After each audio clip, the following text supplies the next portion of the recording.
Alright, what up everybody, it's your boy the Infinite Dragon here and welcome back to probably the final part of Witch on the Holy Night. If you're watching this on YouTube, you're watching an archive stream, be sure to check me out live, link is always in the description down below, as well as a link to my Discord, which I will let you know what I'm doing, what I'm thinking, how I'm feeling, all of the good stuff. Yeah, so a lot happened last time.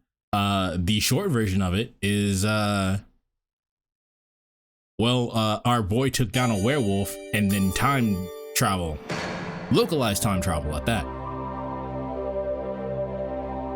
I think it might get cut out of the video, I don't know, but I think after we're done with this, we'll try to find the trailer for Witch on the Holy Night and watch that. Let us continue.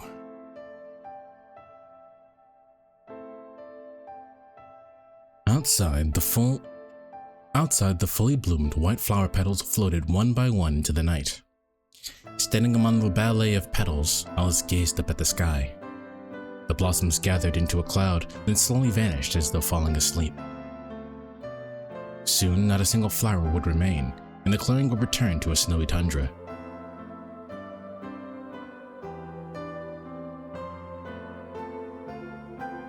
The magic had ended. In a matter of minutes, the past would return to its rightful place. Along with it, the time shared between the boy and the girl. The old school building was still. Alice embraced the silence and patiently waited. After a while, Sojiro emerged from the building, and Alice released a puff of white breath. A small sigh of relief. It was over.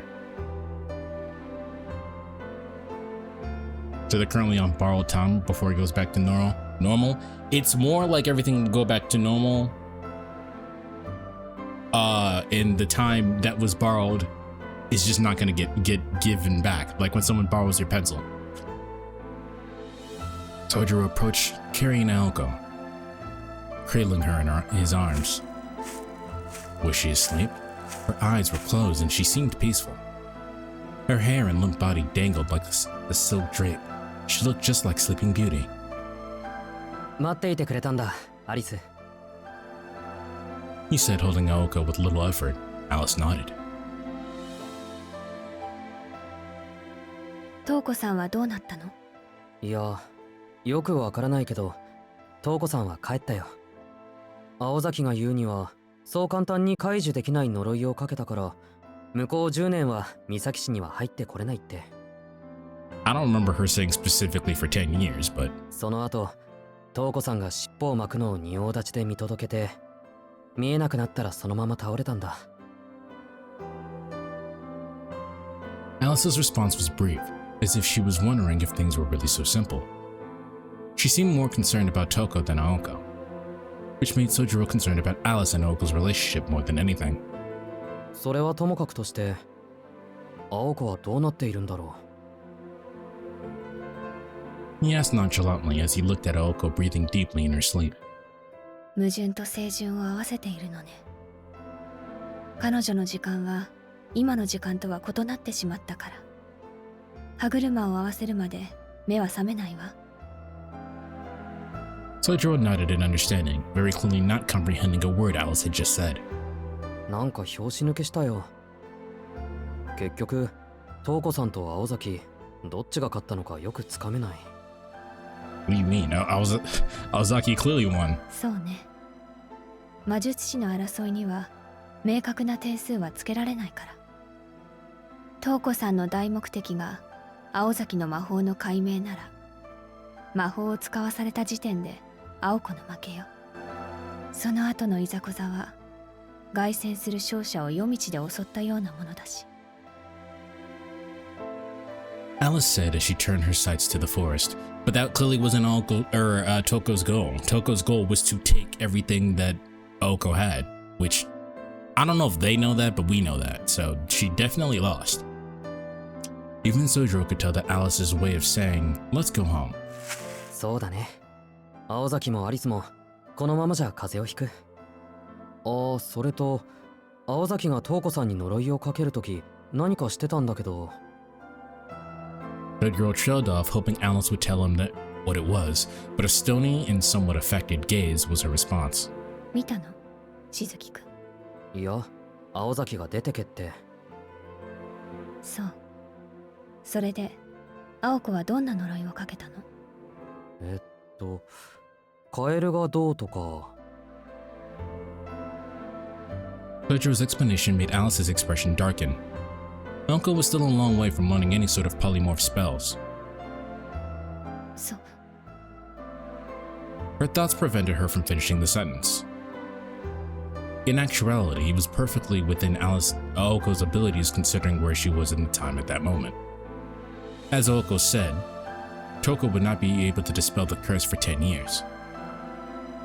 And the Aoko of this time had not the ability to use such a curse, which meant Toko did not have anyone to rebound the curse to.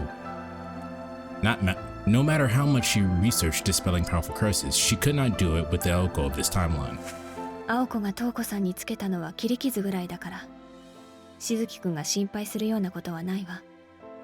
青子にしては随分と生ぬるい処置だけど。After her slightly unsettling remark, Alice quietly began to walk. Sojiro followed her, Aoko in his arms. Together, they left the clearing and moved into the forest. As they did, Sojiro abruptly froze. しずきくん。He looked back toward the old school buildings filled with a strange expression.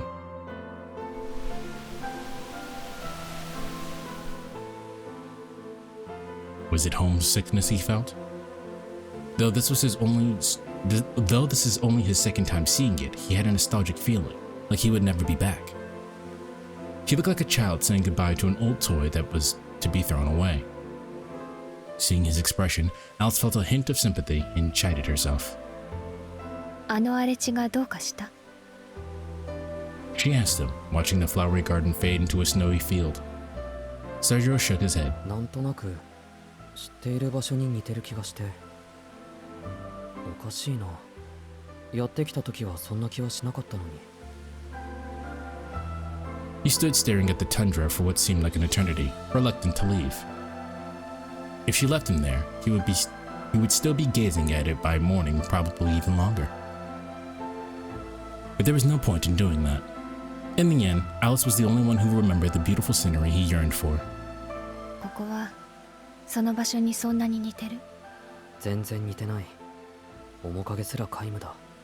なら、それは気の迷いよ。Sojiro nodded at Alice's harsh conclusion. He smiled slightly, deciding it was pointless to want something that he did not exist. そうだね。多分幻を見ていたんだ。あれは一度幸福だった時の夢だった。Severing the ties that bound him, Sojiro turned his back away from the snowy clearing. Away from the unfamiliar yet familiar place where he had known happiness. さあ、早く帰ろう。青崎は重いし、体も疲れてる。洋館に着いたらあったかいお茶を入れよう、アリス。Pedro spoke her name with a smile. Her heart skipped a beat. Since when did he start saying her name so casually like that? Somehow she managed to nod before beginning to walk again. As he moved away from her, she asked a small question to his back. 重いって私より。Naoka was a bit taller than Alice, so naturally she would weigh more, but Alice wanted to hear him say it anyway. Not one to disappoint, Sojiro answered without missing a beat. ああ、数値的に言うのなら、アリスより10キロ増しぐらい。そう。青子が聞いてたら大変ね。Judging by Alice's tone, she was probably going to tell Aoko later. 意地が悪いな、アリスも。それに、さっきのは本人の名誉のために死者誤入してたんだぞ、一応。You shouldn't have told her that either. His attempts at being kind had likely drawn him closer to his deathbed. ダメかな。He asked nervously. Alice could not help but crack a smile at his innocence. However, she was not used to smiling in front of others, so she turned away and walked into the woods. From Sojiro's perspective, she was storming off in a mood. なんだ、友達の悪口で怒るなんて。やっぱり仲はいいんじゃないか、青崎。Sojiro rushed to catch up with Alice, gently carrying Aoko along the way. Though the prince lacked the courage to kiss the sleeping princess, he had at least saved her and was bringing her back to the castle. Despite what he had been through, he did not look like your typical hero. Still, in this story at least, he most certainly was. Yeah, bro felled the werewolf by 2 moves.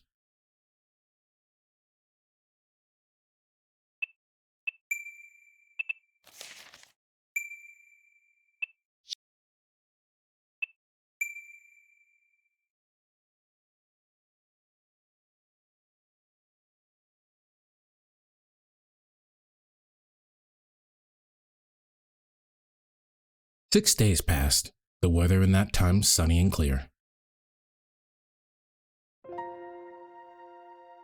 This is the epilogue conclusion, basically. Hopefully it's not that long.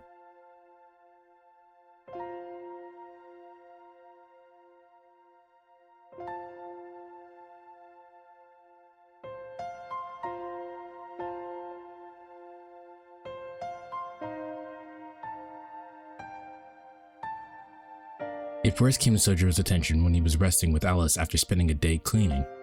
宗十郎、今日ぐらいはバイト休みでしょ? Naoko asked him in her usual manner immediately upon entering the drawing room. It was already nighttime, approaching 9 o'clock.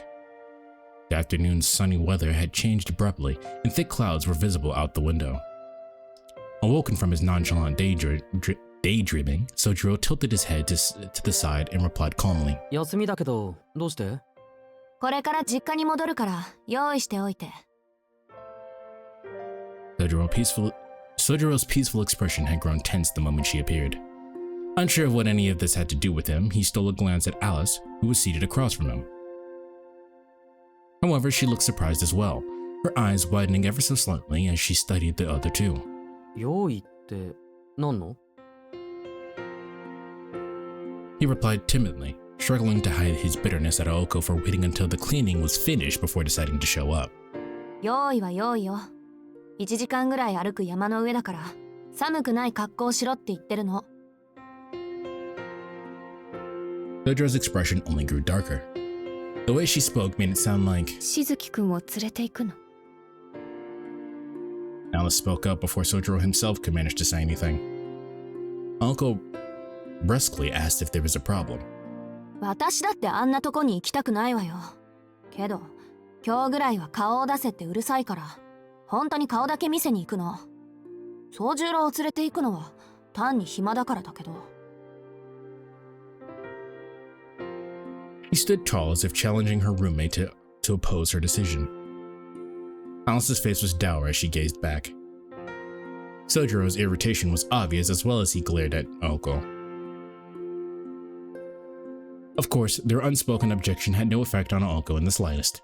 それじゃあ班になったら出かけるからね。Having said all she wanted, Aoko disappeared from the room once again. Alice and Sojiro could only sit in dumbfounded silence.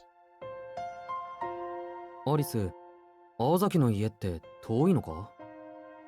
He stared at the clock as he spoke. There were only 10 minutes to go until 1/2 the hour. 場所的には三崎市の端よ。ここから電車で4駅分下った小さな山の中にあるわ。あなたの住んでいたところに比べれば丘でしょうけど。Her expression had not changed, but her voice made it obvious she was in poor mood. His complete obliviousness to this fact only showed how clueless he truly was. そっか。今から行ったら帰ってくるのは明日になるね。帰ってこられたらの話だけど。Each spoke to themselves as if there was no one else in the room. Those about to embark on a journey always felt a sense of dread, and he was no exception. 青崎の家ってお化けでも出るのか？ Alice did not say anything in response. All she did was raise her eyes from her teacup to stare wordlessly at him. アリス？ His question caused her to suddenly avert her eyes. Something seemed off about her today. The minute hand on the clock was about to reach 30. Bothered as he was by Alice's odd behavior, Sojiro had no choice but to stand up from the sofa and take his leave. それじゃあ行ってくるよ。Sojiro hurried through the drawing room. Alice kept staring at his back until he was gone. By the time he had changed in his room and returned to the foyer, Aoko was already waiting and ready to go. You could not have chosen a worse time to stream. I'm currently helping my dad with yard work. I was in like one of those moods where you go, damn, I feel kind of bleh. So I decided to do something. And here we are, doing this early. Furthermore, Alice was at her side, and they were deep in conversation. She abruptly ended their chat as soon as he descended the stairs. それじゃあ行きましょうか。アリス、留守番よろしくね。She responded with a simple nod. There was determination in Aoko's step as she strode to the door. Sojiro made to follow her as he donned his coat in the foyer. ほら、ぐずぐずしない。Also, I really hate the idea that you have to do yard work on a day off. Not that you were like busy all the time, but your dad has to do work on a day off, and that sucks. Her words made him pick up his pace, but he stopped suddenly as if he remembered something. He looked back at Alice as if to say that he had left the heater on in his room or something other important matter. それじゃあ行ってくる。できるだけ早めに帰ってくるから、寝ないで待ってるんだぞ、アリス。That's cute. Alice blinked in shock at this unexpected request. Aoko looked on with arms folded as Sojiro stood waiting for a response. Bewildered, Alice finally returned to the drawing room without uttering a single word. So I just missed them living their best life. Basically, all you missed was that they took Aoko home and she was knocked the fuck out. And now they're here doing this. So yeah, you didn't really miss anything. Her only response had been the very smallest of nods.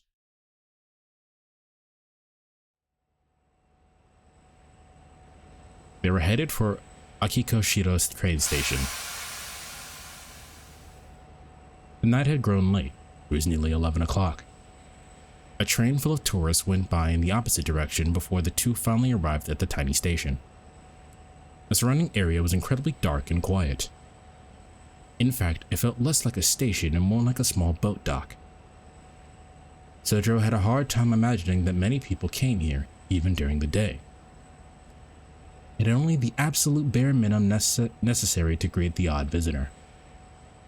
There were no convenience stores in sight, only fields and streetlights that dotted the road. Aoko placed her ticket in front of the attendant who sat sleeping in his chair and skimmed the train schedule. The last and only train back departed just after midnight. Having confirmed her options, she headed hastily out of the station. The elderly station attendant was all alone. He had dozed off with both the heater and the television still turned on. As he slept, his face looked completely content. Why did my dad have to pick the hottest day in the past few weeks to do yard work? Because he hates you? The night felt vast in its darkness. The small train station had been rendered obsolete now that cars were commonplace. It was like a lone star shining in the night sky. Sojiro thanked the attendant for his service before stepping out into the darkness. The man must have looked after the station for decades at this point and would likely continue until the day he died.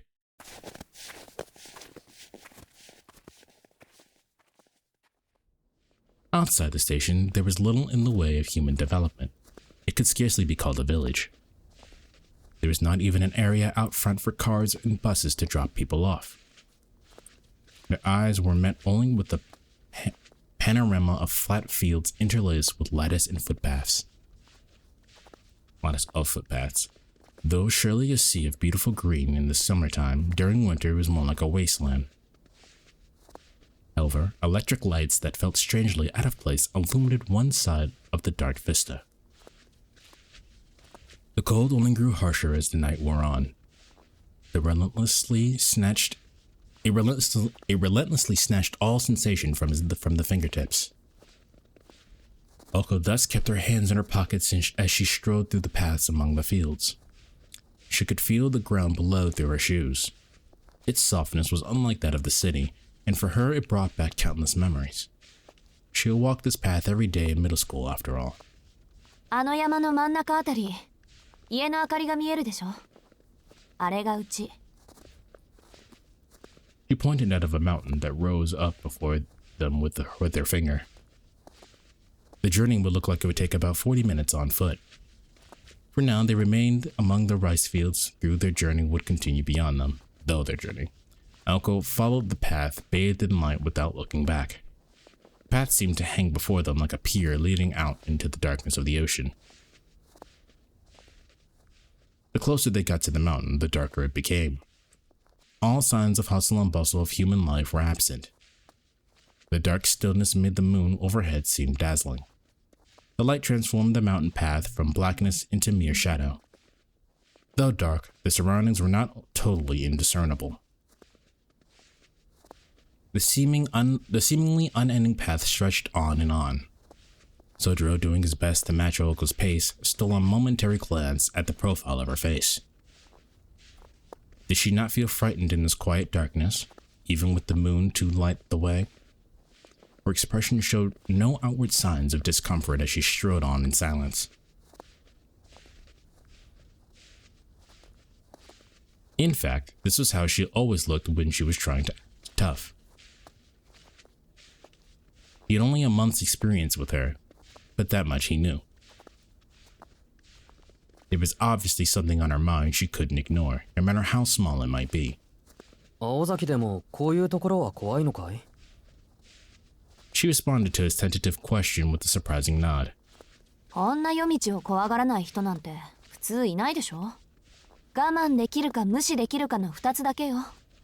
そのどちらもできない人は夜に出歩かないわ。なるほど。それじゃあどうして自分を連れてきたんだ? 言わなかった？こんな何もない道を一人で歩くのは時間の無駄でしょ。退屈しのぎに話し相手が欲しかったの。That's literally the only reason. そういえばそんなことを言ってたな。Sojiro fell into silence. He was not bothered by what she said. Rather, he was desperately searching for something to say in response.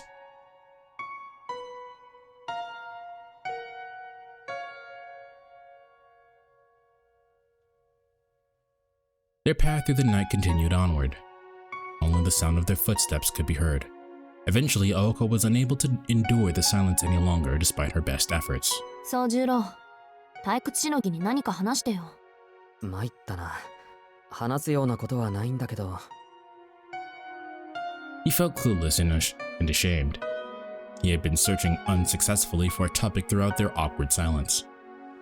Shocked though she was, Aoko let out a gentle sigh. At least for a moment, his simple earnestness was enough to make her forget about all her troubles. バカね。嘘でも何でもいいから、とにかく話をすればいいの。別に面白い話なんて期待してないから。Her blunt retort was not entirely honest. She would surely scold him if he dared to lie to her. Sojiro said as much, reminding her of how she claimed to hate lies. Naturally, she did not bother responding. 仕方ない。話はないけど、聞きたいことならあった。Yeah, we're on chapter 13 now. 何でもいいなら、それもいいだろ。A slight scowl crossed her face at his suggestion, but it lasted only a moment before she returned to her previous calm state. ま、それもいいか。どうせ、もうすぐ忘れるんだから。She muttered her reply without making eye contact. Their destination in the mountains remained hidden from them, revealing not even a hint of its form. It had bothered him ever since that night. What was the truth behind it all, and how would the two sisters' drama unfold? Sojiro decided to press Aoko for details. それで、瞳子さんは何がしたかったんだ? あれ、言わなかった？私への復讐と根源に接触することだって。根源の渦については前に少しだけ話したでしょ？確か魔術の源だっけ？そう。そして最終目的でもあるわ。根源の渦っていうのは全ての英知が記録された位置、全ての事柄が決定された場所。そこを見て触れて理解できれば、不可能なんて言葉すら作り変えられる。伝承によって呼び名は様々だけど、要するに神様のいる位置なんでしょうね。神様っていうのは八百万的なものじゃなく？たまにそういうこと言い出すから厄介よね、あんたは。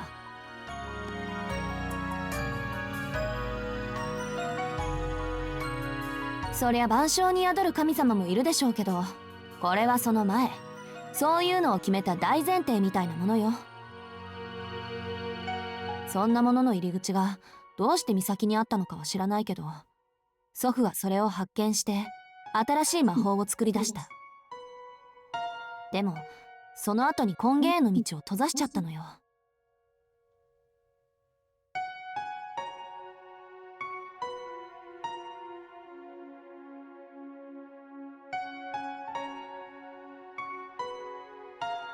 魔法さえ成立したのなら神様への道は消えるべきだって。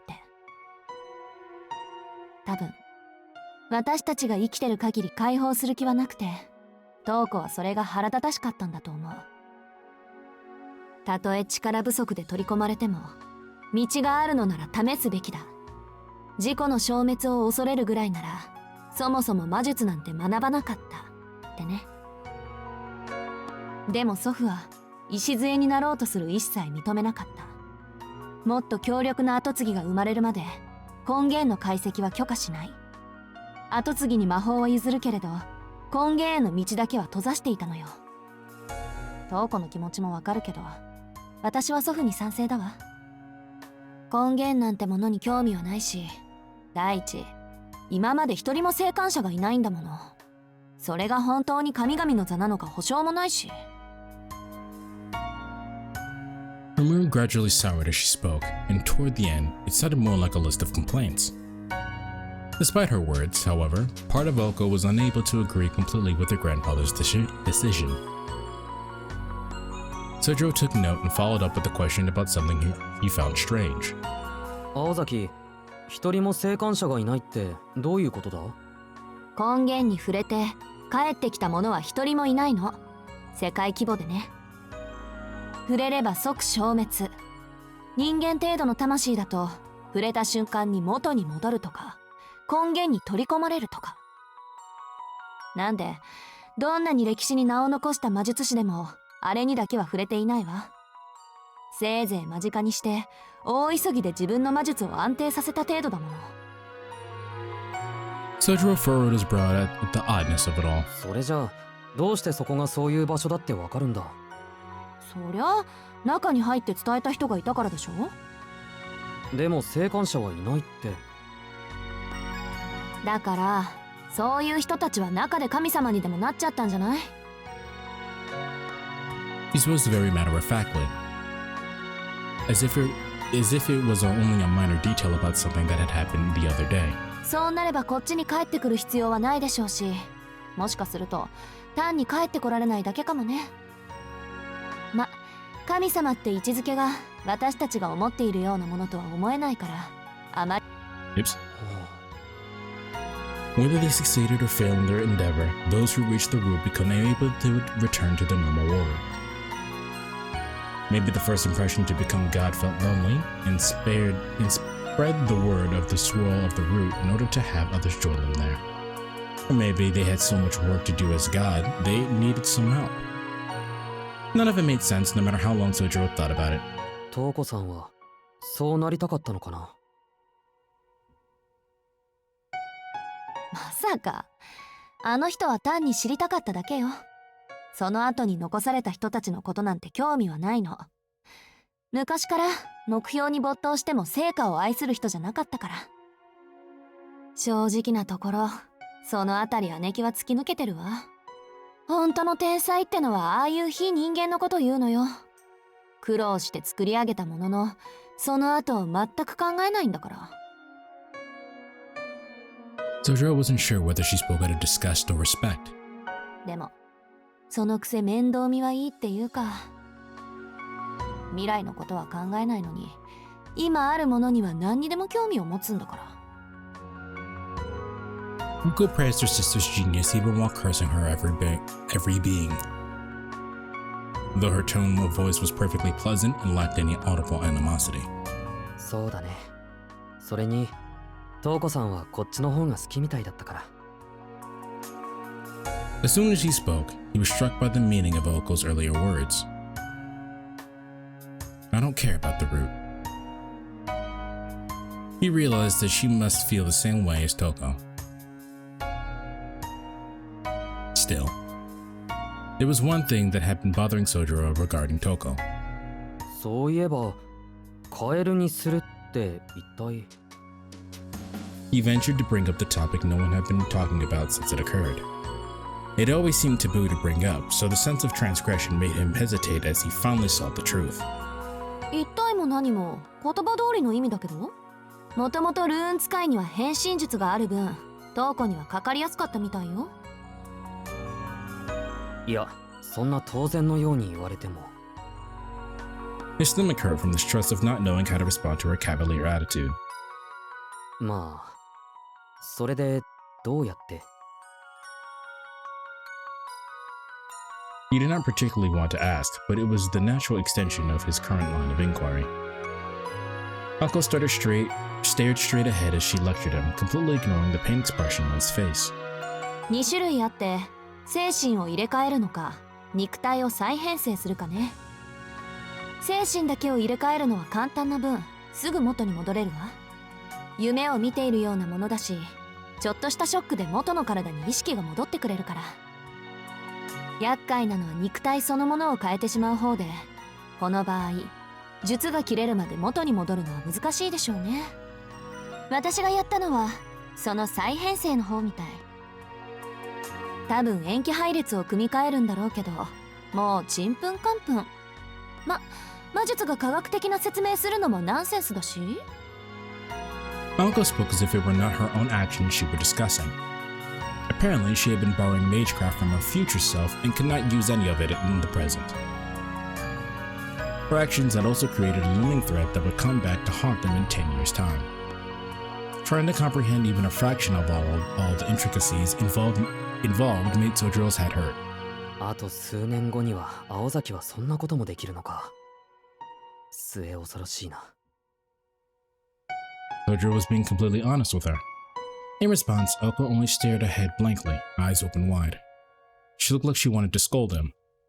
ね、アリスならそれぐらい今でもできるわよ。なんだと。やっぱりね、そんなことだと思ってたわ。前にも言ったでしょ。アリスの部屋のもろもろの人形はあの子に逆らった執事たちの慣れの果てなんだから。まさかアリスはそんなことしないぞ。いやいや、これが私もね、付き合い始めて半年はそう思ってたんだけどね。The light, cheerful laughter that followed only made her statement all the more chilling. 青崎、その冗談笑えないぞ。あら、私は笑わせる気なんてこれっぽっちもないんだけど。He was clearly making fun of him at this point. Unable to determine how serious to take what she had just said, Sojiro's mood and expression only grew darker. Reading his heart chat, his obvious dejection made Oko smile with satisfaction. あそこであんたの言葉にうなずいちゃうあの子が、そこまで魔女になれるはずもないんだけど。She gazed at him as they walked, her chest warm with emotion. The path they strode had shifted from footpaths through rice fields to a road climbing the mountain. It was surprisingly wide given the mountain's small size, though with no shortage of trees on either side. The forest road led them up the top of the mountain. Wheel marks were etched into dirt underfoot. No doubt the Ozaki family came through here by car. The only light at the summit was that of the moon and stars overhead. The bald mountaintop lacked streetlights and houses as well as vegetation. Near the top, the incline of their path began to even out. The road ended abruptly at a house, still a good way away from before them. It was too far to make out the shape of the building, but Sojiro assumed it was Aozaki's house based on the warm light coming from the windows. ところで、君が家で団らんしている間、自分は何をしていればいいんだろう。 Sojiro had a hard time imagining Aoko engaging in any sort of family bonding time, but with effort, he could imagine that it must be a joyful time for her. He did not want to ruin that by intruding, which is why he brought up the subject now. If he had to, he would not have minded spending the night camping outside. Her reply was not what he had expected. 君はうちの離れに行って祖父に会うの。多分そこで今日までの記憶を消されるわ。She stopped dead in her tracks as she spoke. The frank and open attitude she had shown all night was now gone. Eh? Sojiro was too shocked to take another step forward. He turned back to look at her, having walking a little ways ahead and realized she was not joking. He stood still, taking in the glaring silence. Naturally, Aoko was the first to resume speaking. 驚かないのね、あなた。いや、驚いたけど。でも、それは初めから決まっていたことだ。そうか。それで青崎は俺を連れてきたのか。退屈しのぎは本当よ。それとは別に、祖父があなたを連れてこいって言ったの。Sojiro nodded in acceptance. He was as quiet and unchanging as the night around him. Aoko found it thoroughly irritating. それじゃあ行こうか。立っていると寒い。宗十郎。Aoko's voice stopped him in his tracks just as he was about to resume walking toward her house. あなたはそれでいいの？記憶を消されるってことは、今までの1ヶ月がなくなるのと同じなのよ。Well, the alternative is dying, so yes. Sojiro murmured in understanding. The thought of returning to his old self and forgetting about Aoko, Alice, and the mansion altogether felt like giving up a treasure that he had discovered. But he didn't feel that he was unable to let them go either. 確かにそれは嫌だな。青崎と知り合ってからの1ヶ月は楽しかったし、アリスとも約束したばっかりだし。でも、青崎が消えるわけじゃないんだろう。冬休みが終われば、また学校で会えるじゃないか。There was no answer from Aoko. She did not tell him that he was not the only one who would be losing their memory. Intervention by her grandfather would erase her own memories of Sojiro too. Once it was done, they would most likely never even speak with one another again. Each would become just another random student at school. Even if they did happen to meet by some lucky circumstance, things would not be the same as they were now. She could not deny that a small part of her was going to miss him. そう。なら行きましょう。She rationalized her feelings away instead of processing them and set off once more toward the house. Sojiro followed along her side. It was a matter of several minutes before they reached their destination. She was irritated to see that expression on his face looked exactly the same as it always did. Forgetting their time together was sad for her, if only slightly so, but it did not seem to bother him in the least. そりゃね。平気で自分の腕を叩き折れるやつに、そんな繊細なこと期待していないけど。Halfway through muttering her complaint, Aoko suddenly remembered. Or rather, she realized something. Something about the one-time werewolf killer before her, and the mystery of who Sojiro Shizuki really was. The older version of herself that night had memories and knowledge of Sojiro beyond what she knew now. She knew something about this seemingly average boy's mistakes, why he was able to do what he did, and why he was raised in the mountains in the first place. She had always wondered, but never had a chance to ask him about it until now.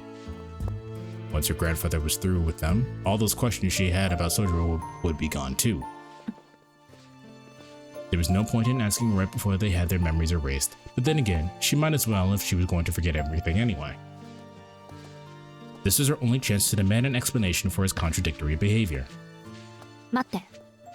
私も最後に一つ聞きたいことがある。あんた、山でどんな生活を送ってたの？ Her question stopped him on the spot. She had never seen him make such a pained expression. つまらないよ、そんな話は。面白い話は期待してないって言ったでしょ？ I know I'm gonna forget these answers, but I'm gonna ask them anyways for the audience. I mean, wouldn't you still wanna know, even if you were going to forget? どうせ私も宗十郎のことは忘れるんだから、それぐらい話してくれてもいいんじゃない？ Her words and demeaning gaze caused him to lift his head in surprise. 忘れるって青崎が？当然よ。あんたが忘れても私が覚えているんじゃ意味がないでしょ？お互いが忘れなくちゃ人と人の関係は立てないわ。言ってこいで公平じゃない。なんでそんな顔するの？ Sojo's hand shut up to cover his mouth in response. He had no idea what kind of look he had been giving her, but he had a feeling it was pretty pathetic. そうか。青崎も忘れるのか。そこまでは考えていなかった。ええ。そして私はあなたとは会わなくなる。断定はできないけど、まず間違いなくね。 Thus, this would be their last conversation. The way she spoke made it obvious, even if he had been unaware of what awaited him. Sojiro might see her walk by at school and feel a desire to talk, but they would have no reason to interact. Even if he tried to strike up a conversation, he knew she was not the type to bother much with other people. More importantly, he was not the type to strike up conversations in the first place. Not the way he had been a month ago, at least. That was when he finally realized how cruel it could be to forget something. Not only would he forget what they had done all together, he would not so much as know her name or even be aware that she existed. Even if he felt strangely drawn to her, he would never understand why. Even if some lucky twist of fate brought them together, things would never be the same. The walk that night was no less than a funeral for both of them. He would essentially kill the person he knew as Aoko Aozaki, and she would kill the person she knew as Sojiro Shizuki. Afterward, nothing would remain. だからその前に聞いておきたいの。嫌だって言うなら、あとはこのまま家まで直行するだけだけど。 Why is it necessary again? Because outsiders can't know about magecraft. He is an outsider. それは寂しいな。うん。くだらない話だけど、会話がないよりはマシだろ。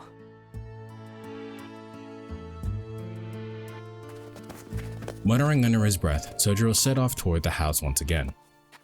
This time it was Aoko who matched his pace. There were only minutes left before their path came to its end. The cold air turned their breath to white puffs that hung frozen in the dark night.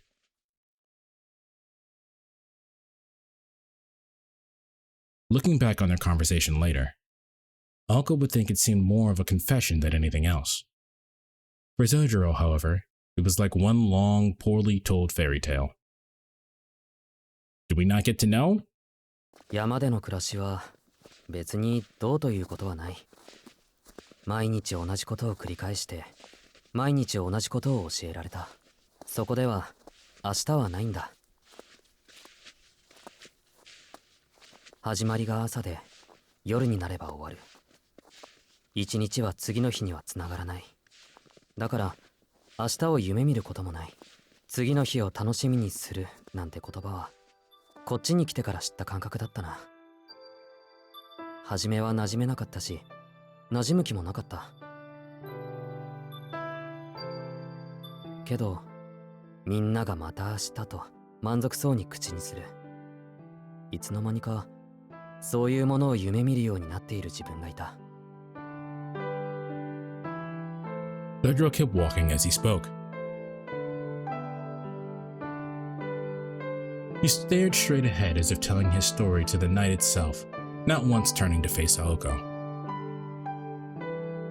For her part, Aoko was utterly silent. She knew it was pointless to so much as nod or ask a question. 目が覚めていつもの一日に戻って、ふと気がつくと昨日までいた誰かがいない。訪ねてみると夜に体調を崩したらしい。たまにね、眠れなくなって家から出て行ってそれっきりな人もいたんだ。見なくなってしばらくした後、崖の下で見覚えのある遺体を見つけたこともあった。今にして思うとそれは異常なことだ。 That's fucked up. 集まって暮らしていればそんなことにはならなかったのに、自分たちは関わらなかった。一日で完結する世界だったから、他人は必要じゃなかったのかもしれない。山では食べるものも少なかった。飢えないためには他の人が寄りつけない場所に行くことが多くなる。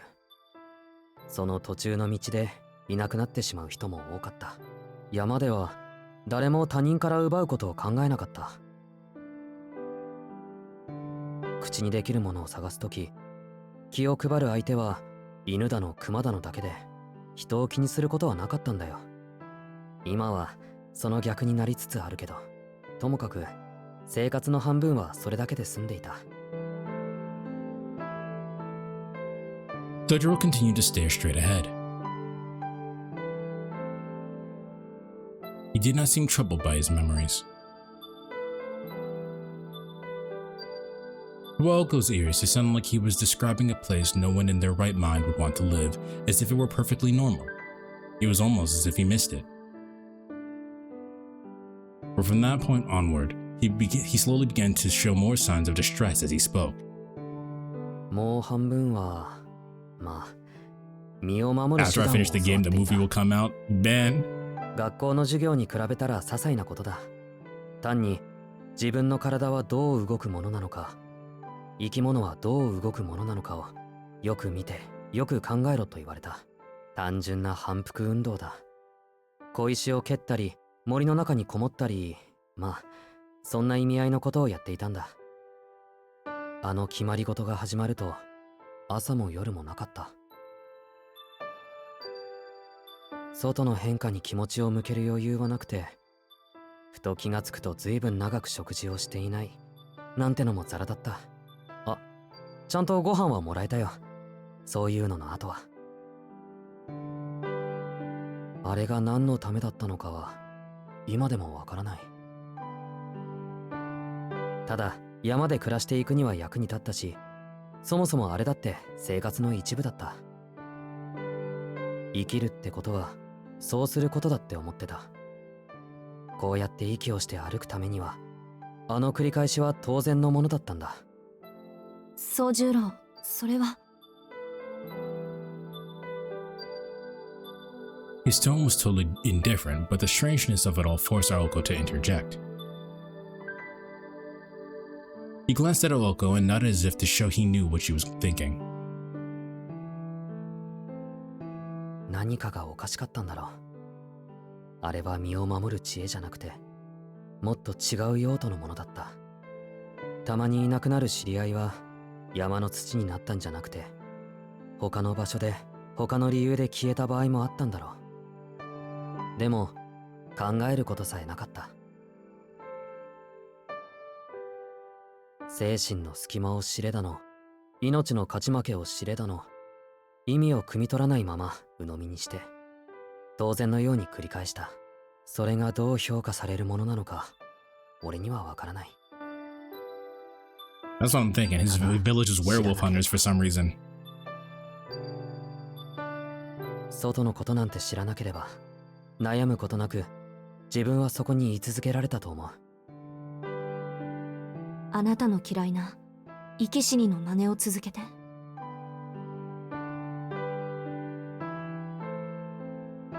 He did not respond to her question. From then on, they continued walking in silence. Aoko could not stop thinking about all the contradictions and absurdities in what he said. Didn't they say Beowulf was the last werewolf? If that was the case, then why was he training to fight them? It's not that Beowulf was the last werewolf, it's that he is the perfect werewolf and the last born werewolf. There were other werewolves. There were even other werewolves where he was staying at. He was the last born werewolf.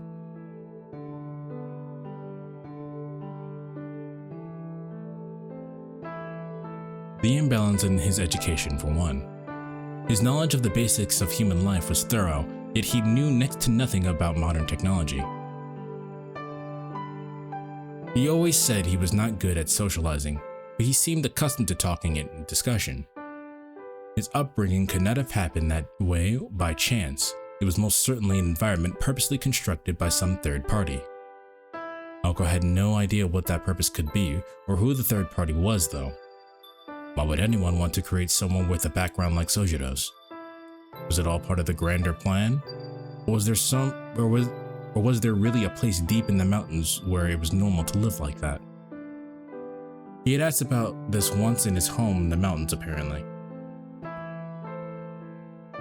When he expressed his confusion, an elder had taken him aside, saying, "This is just how things have always been around here, boy. There's no reason to keep doing it, but there's no reason to stop." With a laugh, the elder chose a new identity and life outside the mountains for young Sojiro and sent him off to live on his own. So he's Amish. Oko's home loomed at the end of their path. It was a generic home without any real distinguishing features. It seemed as if a house from the town had been picked up and dropped here. One could imagine the residents were peaceful people who engaged in farming and raising animals in their spare time. Gazing at what lay before them, Sojiro finally opened his mouth to answer Oko's earlier question. 自分にはできなかった。知らなければよかったのに知ってしまったから。その後は簡単だ。Welcome back, Landy. 泣けない鳥はいらないと言われた。今まで疑いもなくできたことを意味を知っただけでできなくなったものはいらないと。どんなに山にいたくてもできないのなら意味がない。俺は意味を知った瞬間に意味を信じることができなくなった。だから山を降りたんだ。けれど、どうなんだろう。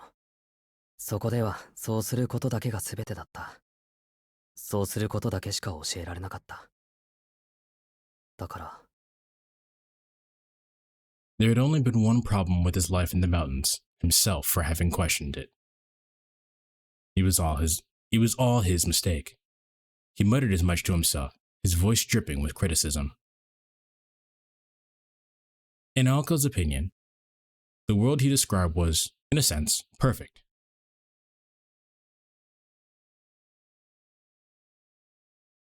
The best environment to achieve a goal was one in which all elements extraneous to the goal had been removed.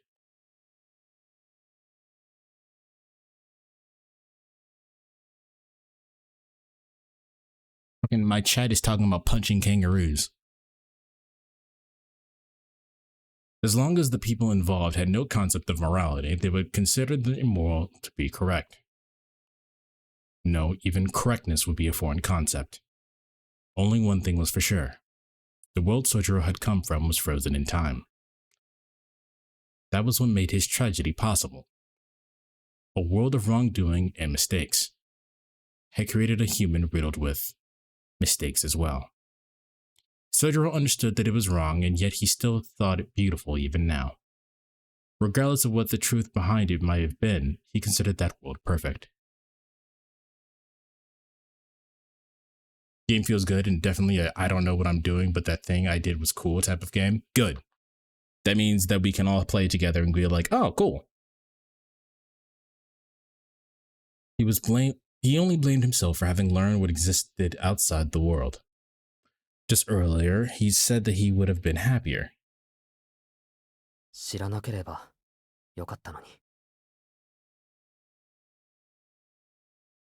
He surely felt the weight of the sinful words he spoke more deeply than anyone else. That's why he still wondered, what had gone awry? Whose fault was it really? He did not want to answer these questions alone. He wanted her to state it clearly for him. There was a moment of silence that felt like an eternity before she spoke. 私には答えられないわ。Weez, you don't know what Kangaroo Jack is? Her reply came quietly. She had an answer, but she couldn't tell him. It was a struggle for her to tell such a bold-faced lie. The boy reflected deep on what she said. Played Kuro one time and jumped off the rock and crossed up the opponent with a kick from the other side and killed them. Oh yeah, I bet that felt great.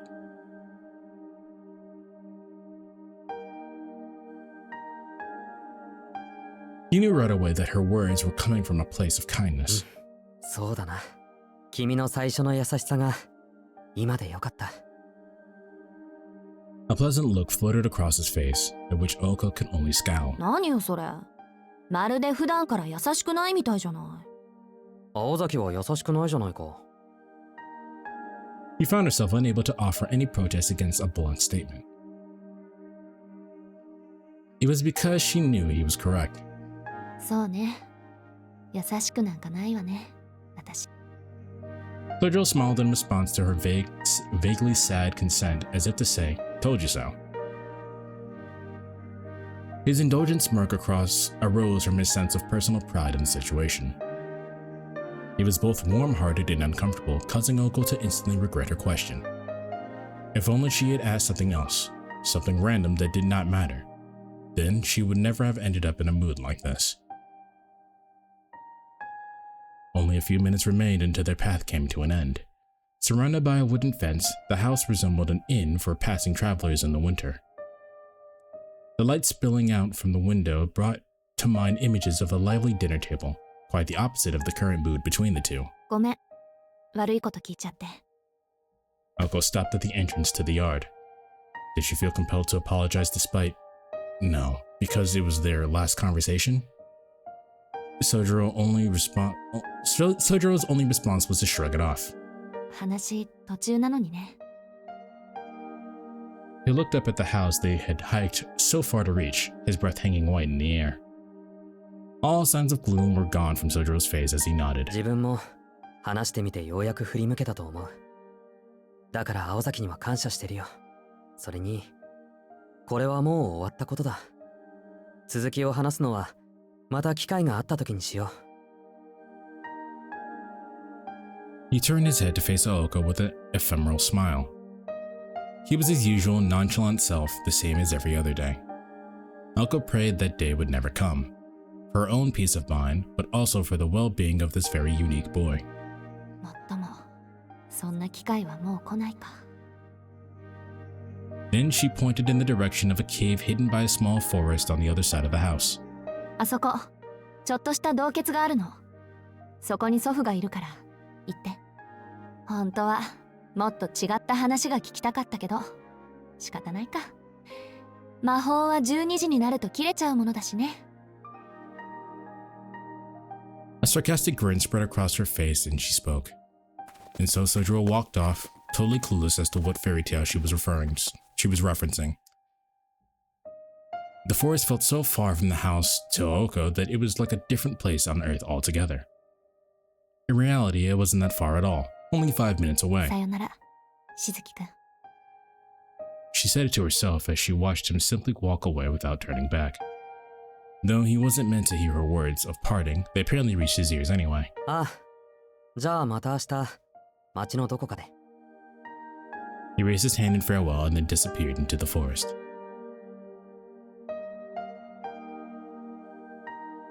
As soon as she was sure he was gone, she turned her gaze to the sky. That night, the stars were even more beautiful than the moon. He had been looking at her fondly only moments before, and now he was gone into the forest with only a brief word of parting. It did not feel real. But with that, she finally understood, for a little too late to matter. She understood who had truly been the strange and unusual one. Anyone could have ended up behaving like Sojiro, but not many could keep talking on and on the way he did. Everything he had done was now perfectly sensible in light of his former life in the mountains. As a magician, she was supposed to make miracles happen, but he had arrived at a miracle of his own through the trials and tribulations of following what he considered to be common sense. 素手で熊を倒すなんて、私にはどう転んでもできないし。It was pretty impressive. Sojiro's own magic was so mundane to him that it made him depressed to talk about it, but even so, it was the kind of brilliance only possessed by humans. She pulled her eyes back down from the starry sky and began to walk. The lights were on inside the entrance and the door was unlocked. Oko rolled up her sleeves and checked the time. 1 hour left until midnight. She had just barely managed to satisfy her parents' request to visit before the end of the year. Placing her hand on the door, she took a deep breath. She promptly stifled the faint affection and sadness she had been feeling. It was her first time back in 2 years. Upon entering high school 2 years ago, she had begun living on her own. How time flew by. For some reason, the memories began to race through her mind. There she stood, one hand on the door, reflecting on the past. Once the door was open, she would be staring at her future instead. Her hand holding the doorknob began to move. She was met with the warm scene she expected, though strangely different from that of her memories. It was comforting to encounter something familiar after being away for so long. And so it was with small, unspoken gratitude that Oko returned to her home. Without stopping to ring the doorbell, she called out with a smile, "Tadaima."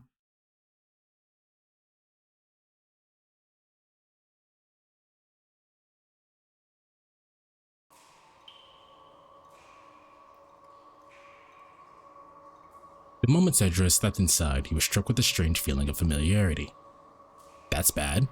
It was not mere nostalgia either. No, it reached further back into the past.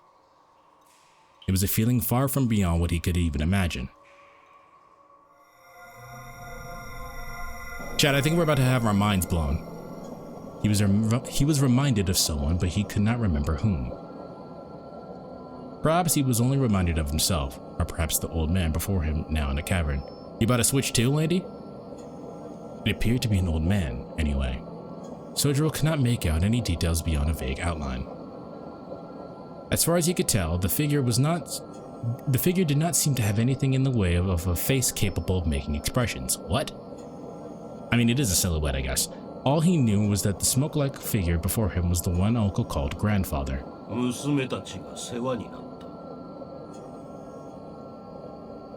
Though hoarse, the old man's voice was powerful and rang throughout the cavern.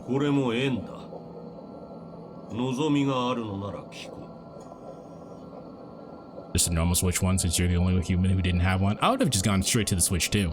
But I hope you're happy with that purchase and you get to play all the Nintendo games for legal. 望みはないです。でも聞きたいことは一つあります。どうして二人を争わせたんですか？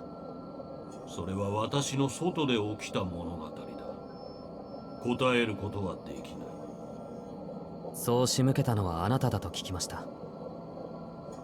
Switch 2 is expensive now, isn't it? Yeah, I still would have gone for that instead of the Switch 1. 星の巡りだ。あれらは相入れない才能を与えられ、あのような形でしか噛み合えない人間だ。私の意図に関係なく、共にいればどちらかがきしみを上げた。I've mentioned this before, and we'll talk about it more after the actual game is ending, and we're just kind of hanging out. But I have decided to get an Ein Odin 2 portal, and I think it looks pretty cool. I haven't gotten it yet, though. I'll let you guys know how that turns out. だが、確かに衝突を避ける余地はあった。あれらの意志が凡庸であったか、あるいは破格のものであったのなら、多くの不順に耐えただろ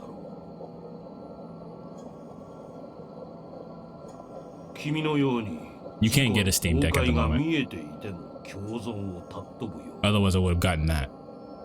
しかし娘たちはそれを選ばなかっ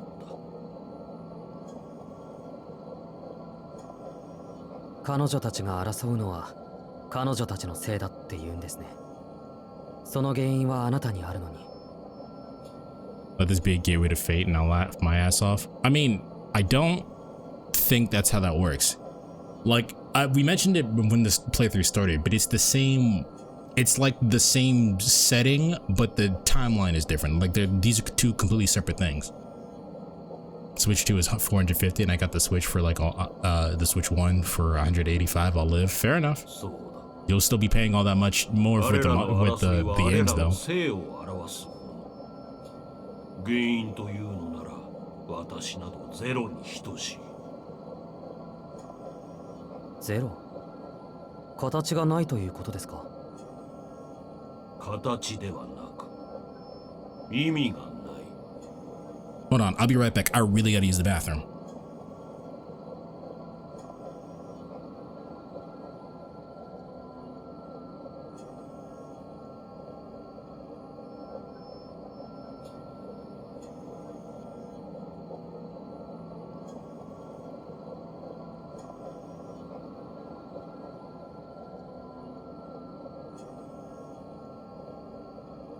Alright, I'm back.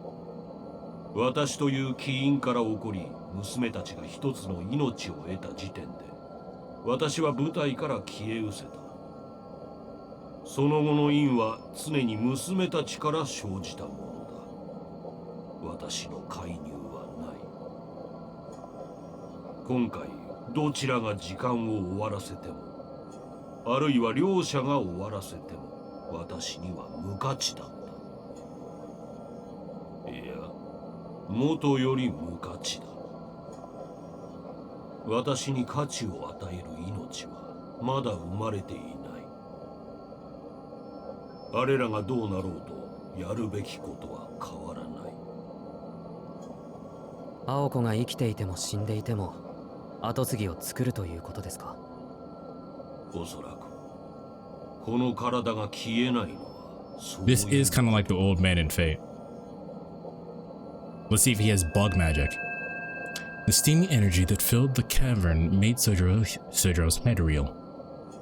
The moment Aoko and Toko were born, their grandfathers seemed to have completely forgotten that they were his granddaughters. It was hard to imagine a satisfactory Aozaki heir ever being born. No amount of power would satisfy the old man. He showed no signs of compromise or restraint. 青子はそのために過去を捨てたのに。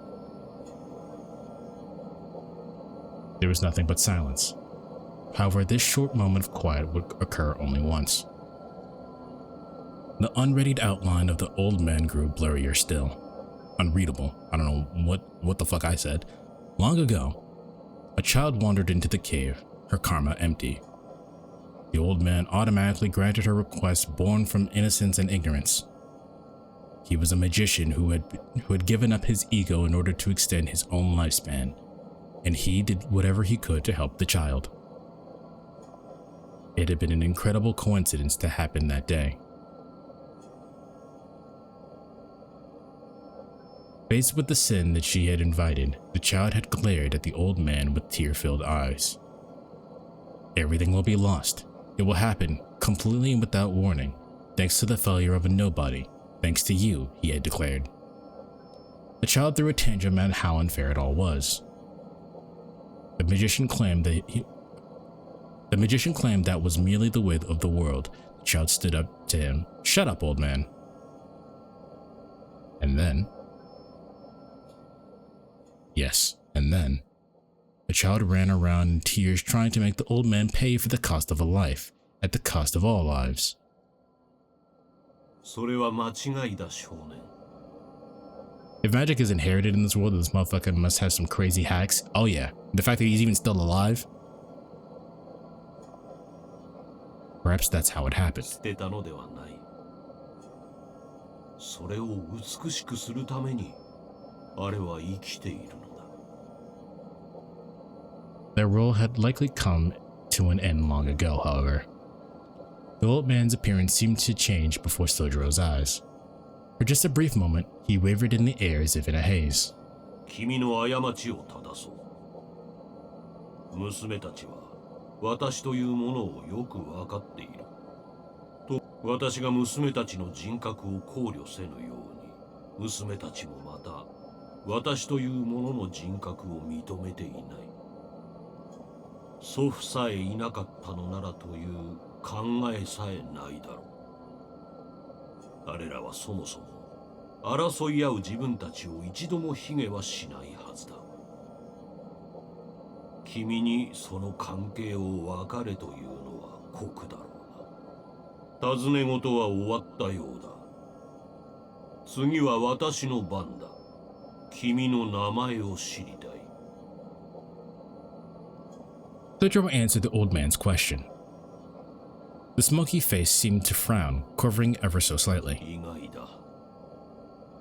君は孤立しているというのに、複数を示す名がついているとは思わなかっ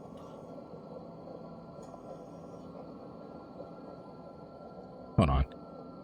I know some Japanese, so now I need to see how his name is spelled.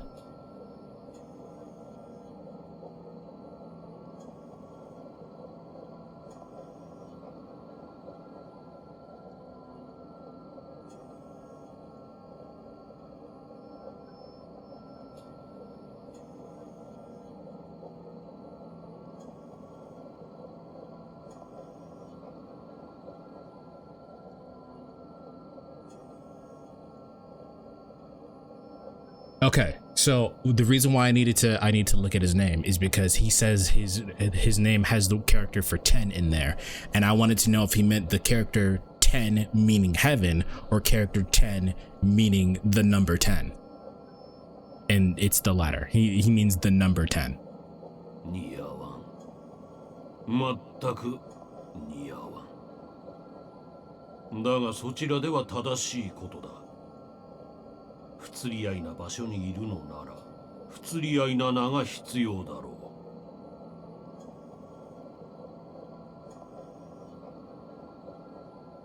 う。What, he's gonna pull some made in heaven shit and wipe at him from a reality?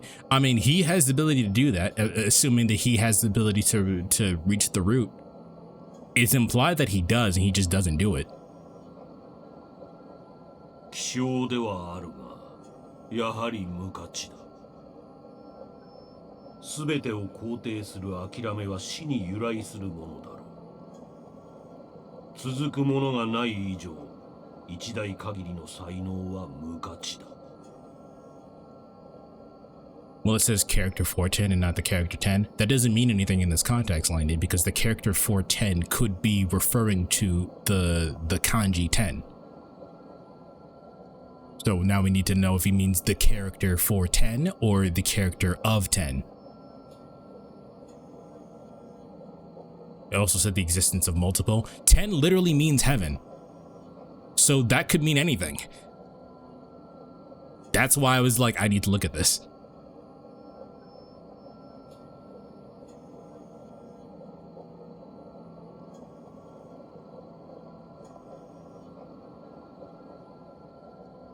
Ten. Now that you mentioned that, Rocket Pal, I wonder how her name is spelled. I'll look at it later.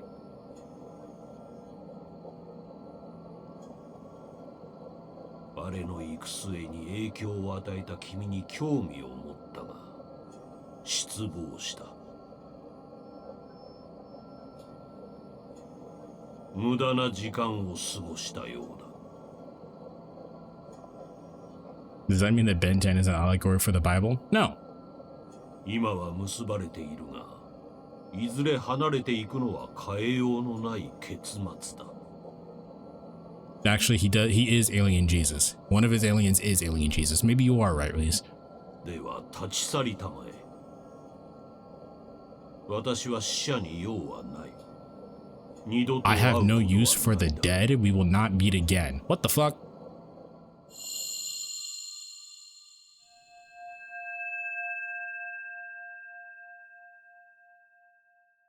The context clues tell me one thing, but fair enough. It's not that like the context clues didn't point to that. It's just I wanted to be sure because there was the possibility that I was wrong. Sojiro's memories began to fade. Everything grew blurry. It had been a conversation without any answers. An encounter without any significance, now vanished completely like a dream.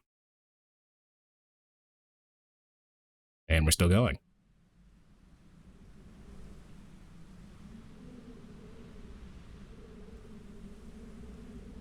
The air was cold, the sky beautiful. The evening sky at the end of each day looked different from the last. Each sunset could be seen for one day and one day only. Though the sky may not look dramatically different from to the human eye from one day to the next, every day we wake up a new person and forget the beautiful sights, the moments of heartbreak, and all the other fleeting feelings that seemed so real the day before. Simple statements such as these felt all the more profound in the still air of the mountains, more bone-piercing than the winter cold itself. Sojiro stared up at the sky as if he'd forgotten when and where he was. Aoko's look of stunned surprise brought him back to the present. なんだ、早かったな、青崎。 Eh? Sojiro turned to face Aoko, who'd only just stepped outside her family's yard. At first, she had been too shocked to move or speak, but she quietly regained her composure and marched forward. She continued until she was standing right before him with an intense scowl on her face. Sojiro slushed instinctively, bracing for impact. He had not the slightest idea what could have made her so angry. なんでまだここにいるのよ。 After I finally managed to convince myself that things were over.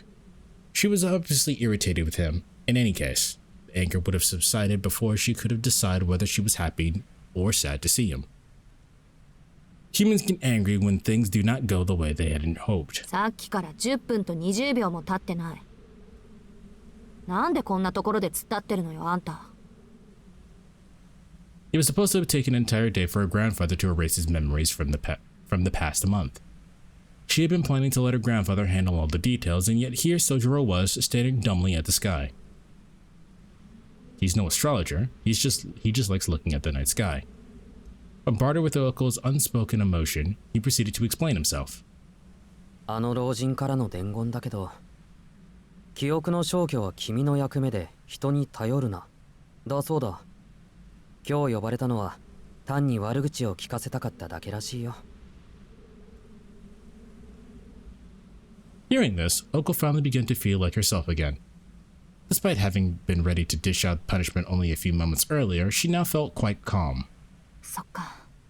人に任せるなんて確かに私らしくなかった。 The intense look in her eyes slowly faded to her usual mildly irritated expression. It relieved Sojiro to see her like this. She was finally back to her normal self. 納得いったなら行こう。急がないと最終電車に間に合わない。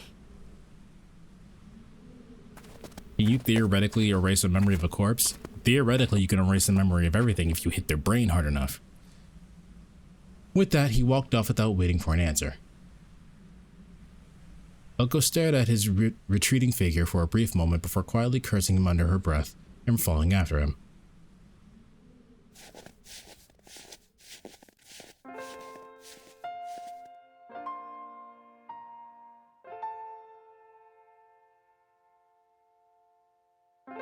Their descent back to the station was much easier than the way there.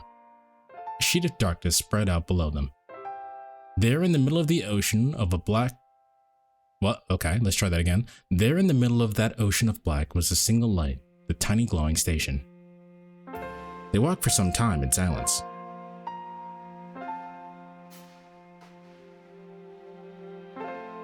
Aoko recalled their earlier conversation and felt she had been too naive. She should have avoided all the serious stuff if this was how things were going to end up. Sojiro, meanwhile, was still thinking of nothing at all, just like usual. For him, the sounds felt quite natural, but for her, it was awkwardly uncomfortable. Suddenly, Sojiro blurted out the strangest thing without thinking. アリスにはお餅を買っていってあげよ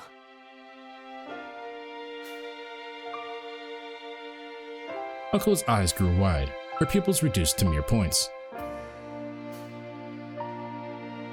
Aoko had so many questions going around in her head, she wanted to rail at the paradox that was Sojiro. お餅が何？お土産。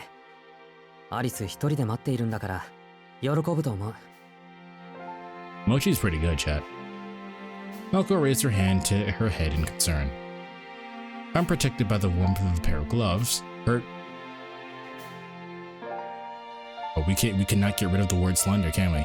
Her fingers were white from the あ cold. の子にはそういうの逆効果だけど、宗十郎がやる分には大丈夫か。 His seemingly selfless attitude came in handy sometimes. It does look like Play-Doh, but it doesn't taste... I've never had Play-Doh, but it doesn't taste like Play-Doh. It's very chewy. Alice would most likely accept his gift without making a scene. そうね。確確かにアリスはこういうの根に持って口に出さずに恨んでるたちだけど。またなんだってお土産がお持ちなの？だって食べたことなさそうだろ彼女。 All Uncle could do in response to such a simple-minded observation was nod in agreement. Play-Doh is very salty. It is nothing like Play-Doh. The texture isn't even like Play-Doh. You know how you guys ever have a now and later?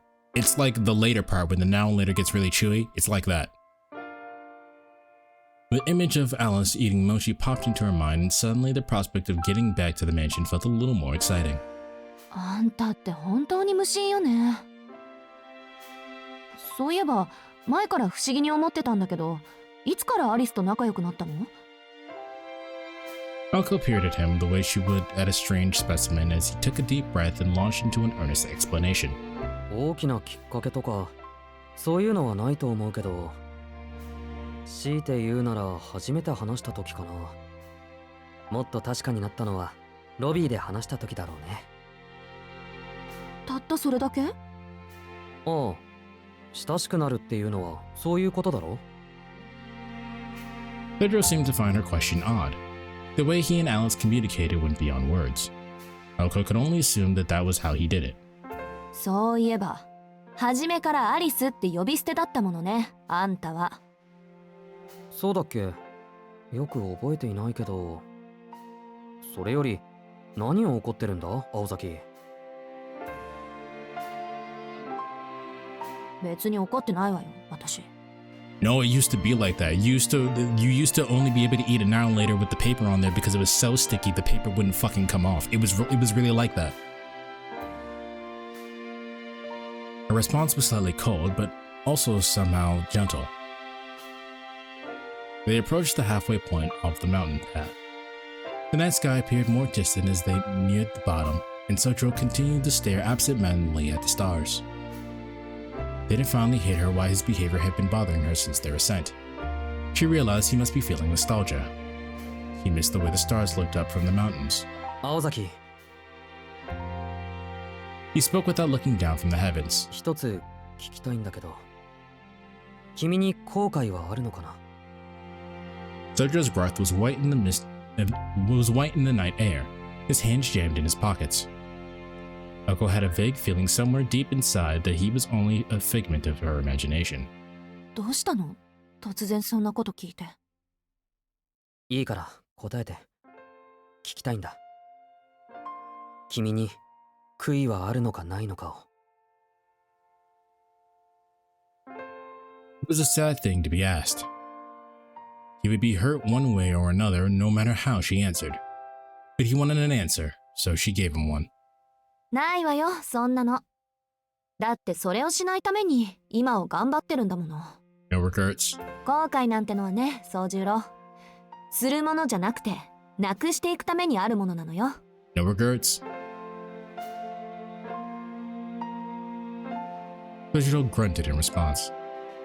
He bit his lip and pushed down the flood of emotions that rose up inside him. He waved his hand slightly without actually raising it, as if to shoo away something formless and odorless. そうか。後悔もなくなるものなのか。 Pain was subtly visible on his face as he spoke, and yet it was so vivid. As much as he wanted to, he did not have the strength to say it out loud. He was not like her, able to speak her mind so readily. Maybe someday.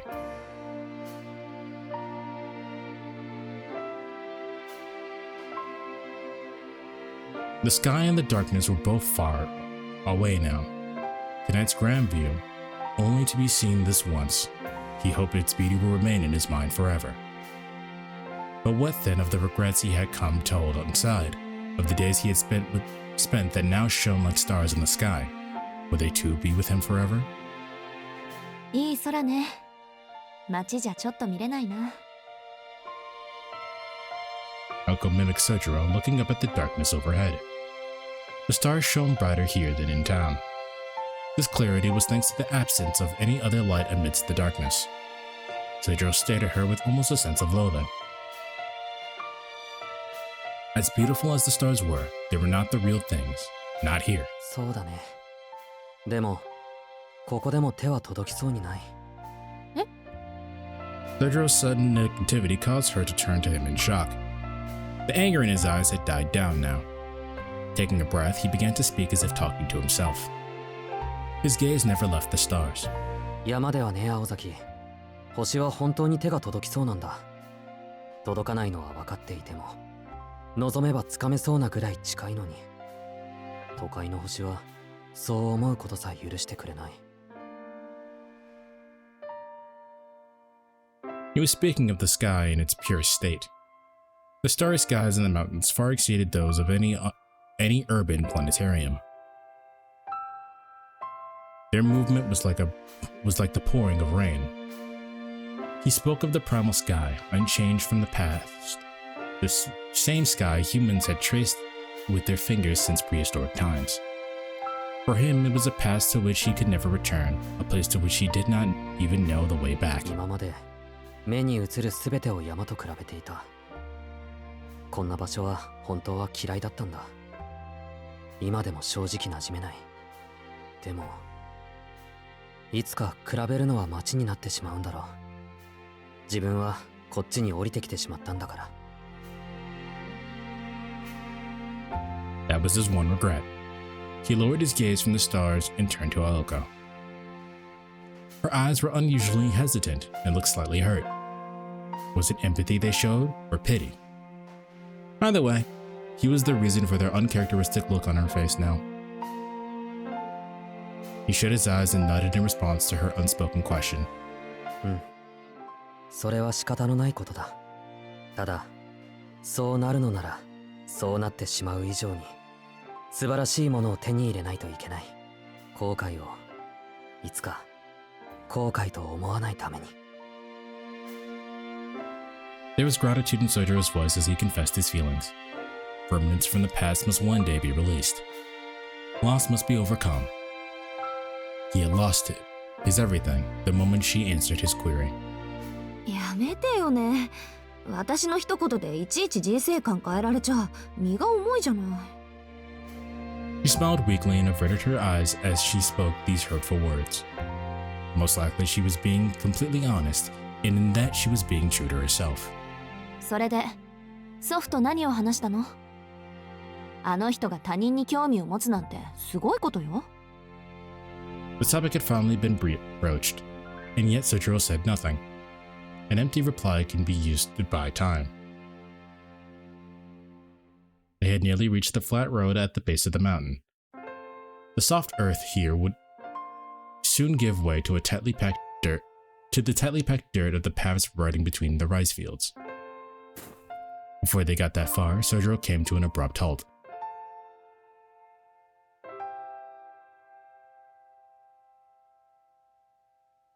Closing his eyes, he listened carefully. He then gave a firm nod and turned to face Aoko. おめでとう、青崎。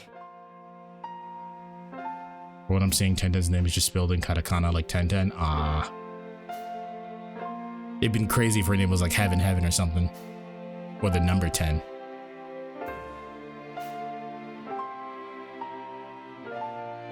She blinked, not knowing what to make of it. 何よ、突然。 It was a perfectly natural response. The tension melted from his face as he said,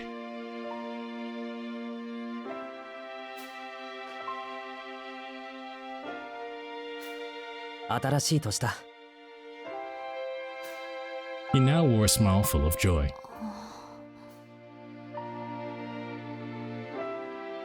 Dumbfounded, all Aoko could do was stare back at the calm visage. His surprise attack hit her so hard she thought she could hear the shrine bell in Yashirogi ringing in the new year. She had known it was the last day of the year, but had not given much thought beyond that. And so his succinct words gave her quite the shock, as if the girl who believed in the power of the bell all those years ago had come back. そっか。午前0時でもう新しい年なんだ。 She spoke in a hushed tone as if there were shocking news. At the same time, the slight smile crept onto her face. A new year indeed. She recalled the first time she had worn a full-length kimono. Now she had not been particularly uncomfortable or embarrassed, but especially pretty either. But not especially pretty either. The only pretty thing about her had been the moment she smiled at herself in the mirror. Seeing the warmth in her eyes, Sojiro closed his own in satisfaction. It made him happy to see her like that. いろいろあったけど、新しい年を君と迎えられてよかった。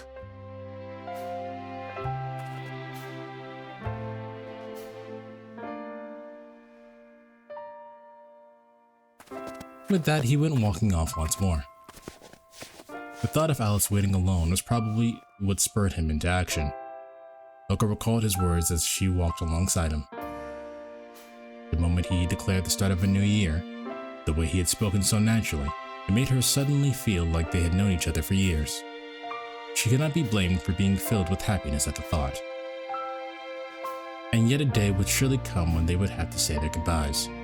Until then, however, it would not do any harm to behave as if they were old friends. He was naive yet incredibly unique young man. As they walked, she wondered how long this fleeting feeling of friendship would last. She looked up wistfully at the sky, just the way Sojiro had done earlier on their walk. Every star was out, without a cloud in the sky. The two strode down the mountain path beneath the stars that lay ever beyond their reach. And then they got jumped. The end.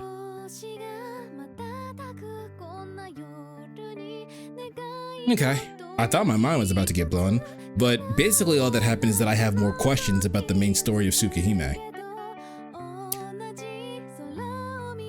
Melty Blood 2 begins now. Weak? Are you saying that because they didn't, because our minds didn't get blown, or because they didn't kiss?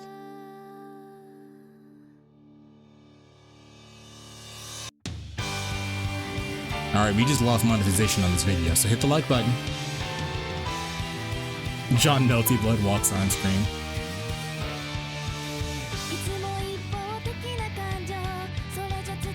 The girl likes Alice for sure. Alice makes the better romance option because we actually get to know what Alice is thinking and how she changes over time. So as far as writing goes, she's the better romance option than Aoko. I'm hoping for some crazy shit with grandpapping. Well, I mean, I'm sure there's an after credit sequence. Can I skip this? I can't skip this.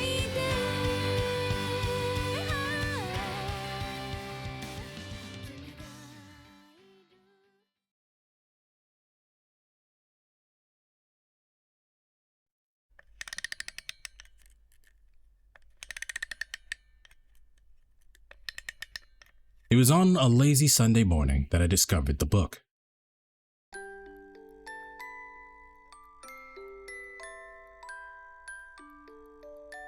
I feel like Alice would not date him due to the whole of her being the sum of parents' power and not him not having any power. Well, I mean, she would not date him at all because he's not a mage. However, that does not state the idea. That does not stop the shippers, does it? Was I an intruder?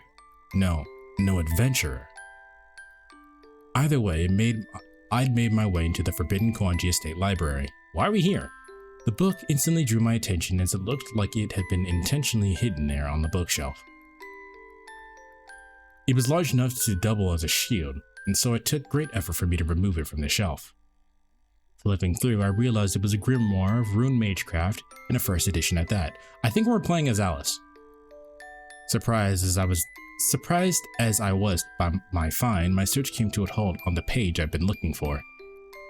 It was the rune for memory erasure that the Nordic gods had once used on a Valkyrie. For minutes I simply stared at the page where the rune methodology was laid out, and then finally I shut the book.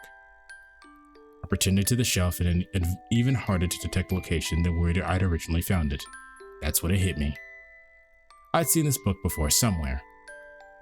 When and where exactly had I seen it though? Yeah, it was probably when he first invited me to spend time with him. The girl sitting before me had it in hand at the time. That must have been it. Unable to keep the smile off my face, I decided to put the book back exactly where I'd found it. It would be most difficult to find when mixed in with other books on the shelf, However, out of respect for her gracious efforts, I decided to pretend I'd never seen it at all. I shelved my discovery, so to speak. That's when I heard the shouting of a familiar voice in the main building. Lately, he seemed to have found his calling as a housekeeper and had it taken to cleaning every corner of the mansion. That was all well and good, but there were a few things that were off limits, which neither Alice nor I dared touch. Okay, maybe you're playing as Oko? He was the type to open things without asking, which put us all in hot water. No, Alice and Oko are not sisters. There had been an uproar when he released the ghost ship that Alice's mother had kept around. Catching that little speed demon known as the Cuddy Sark had been quite the ordeal. I still feel bad for having to rely on that creepy golden wolf for help. Oh, this is Toko.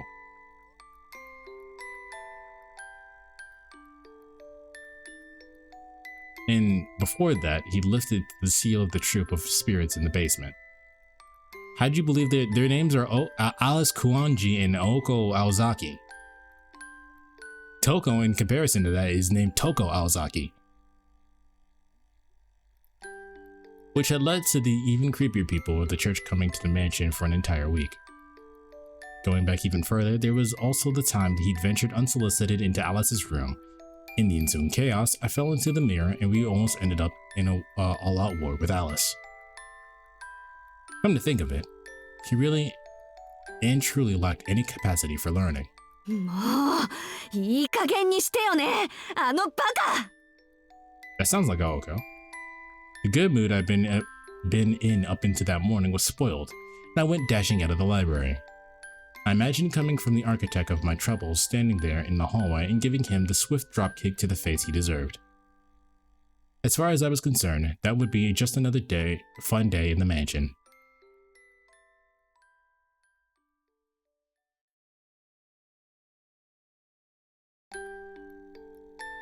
And so far, our little secret remained hidden on the bookshelf, likely never to be opened again. No, I think that was Oko. There we go, we're done now. What'd you think, chat?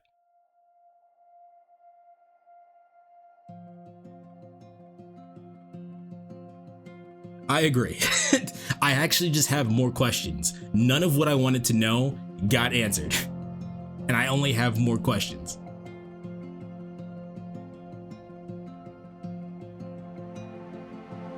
When we crossing fate? That's a good question. When we eventually get to tsukihime, you're gonna be like, what the fuck did this have to do with anything?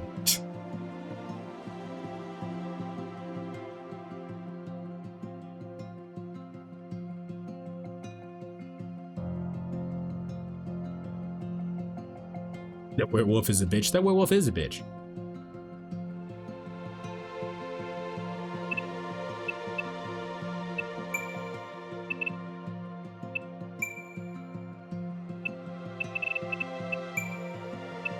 I'm still missing CGs though. So I feel like I'm missing something.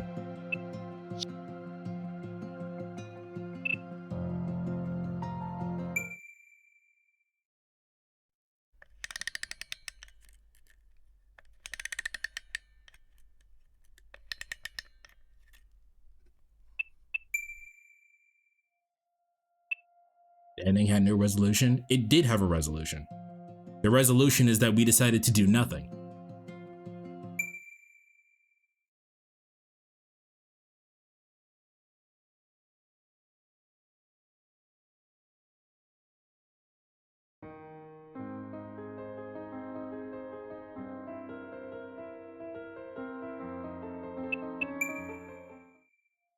Okay, why am I missing CGs then?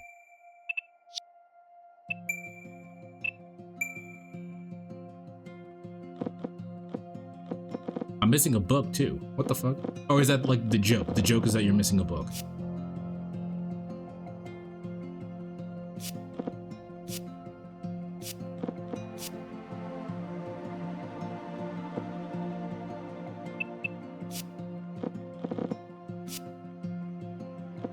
Martha? Why did you say that name?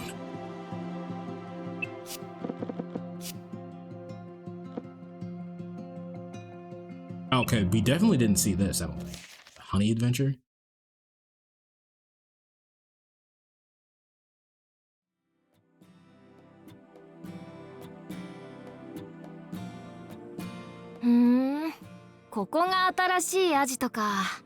Okay, there's other stuff here.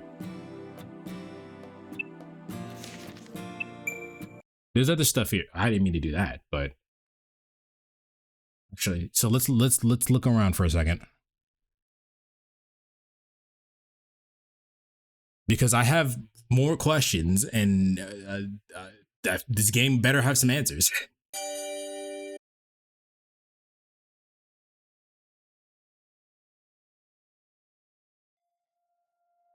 That man could totally beat Oko with time magic with like 2 weeks of prep time.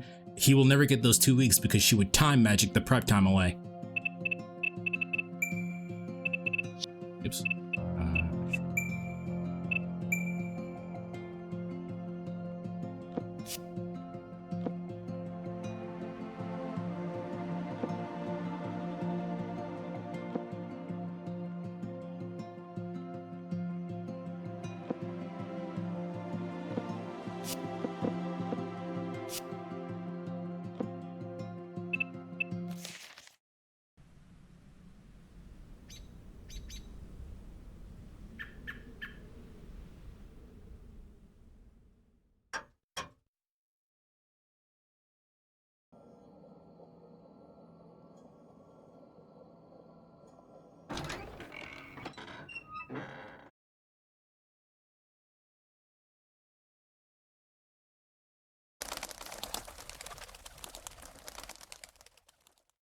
This is actually just extra shit.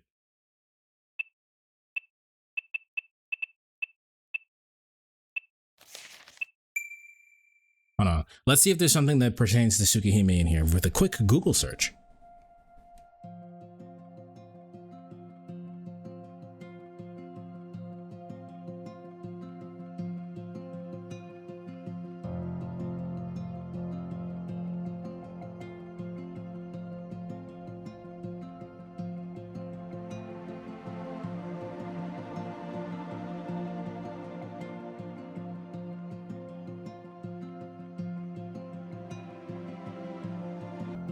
Honestly, it makes sense for a prequel to not have answers. I don't know if that's true. The only answer we got is how she got her red hair, and even then that's not really an answer because she jumped forward in time to where she already had red hair. We don't know why she ends up having it.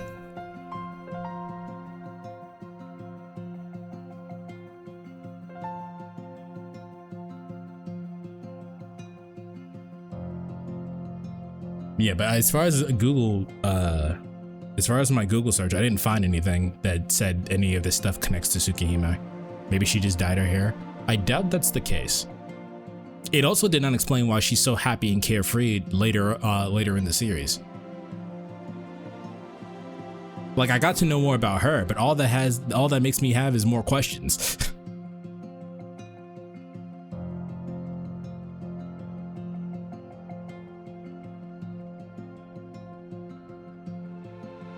Like, what the fuck was he doing out there in a werewolf cult? A werewolf fighting cult, rather.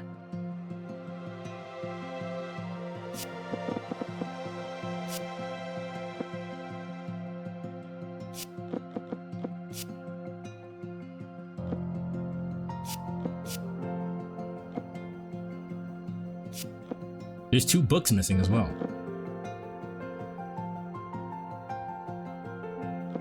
Yeah, there's two books on this bookshelf missing. So obviously I didn't get everything.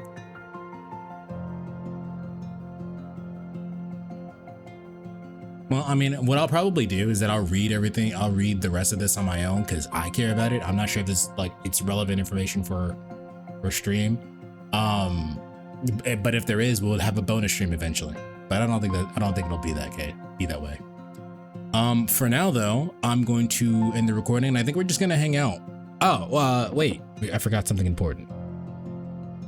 Got something very important.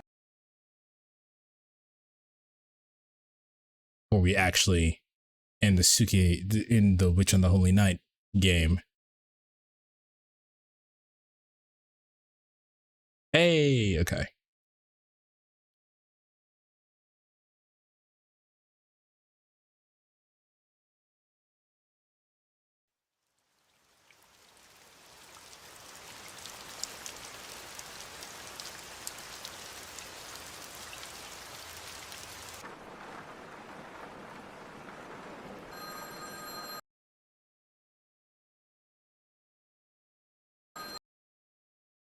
I think this is the game trailer, which I don't want.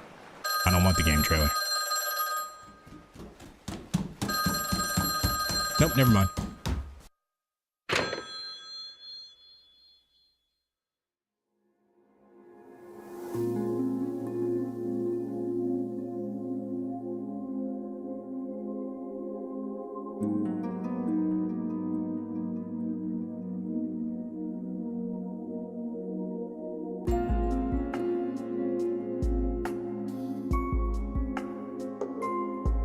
Should get a proper tea set. Ufotable animation makes other animations feel cheap. I swear. Hold on. Oh no, it is. It's the highest quality.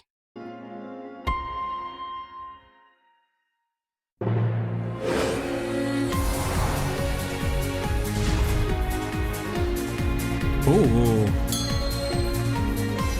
Yo, seeing Alice's fucking, like, come on, tell me that's not sick. Seeing Alice's fucking domain expansion would be sick as fuck. Do we have a different trailer?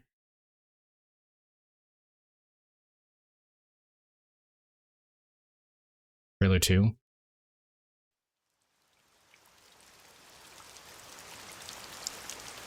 This is the same trailer. Here's the teaser.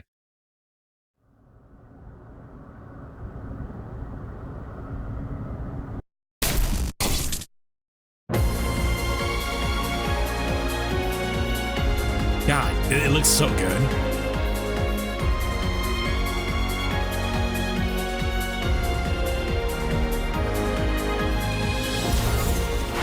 Ooh!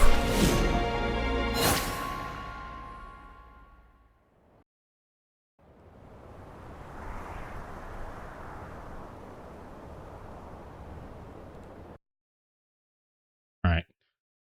Let's see if we can find the when the release date actually is.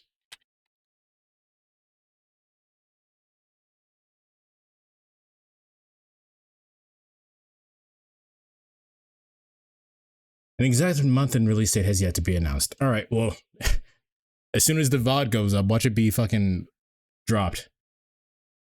Yeah, it just says 2026. We'll find out. Okay, I'm gonna take a quick break and then I don't know, we'll just hang out for a little bit. How about that? Until like the 3-hour mark is up. I'll be back.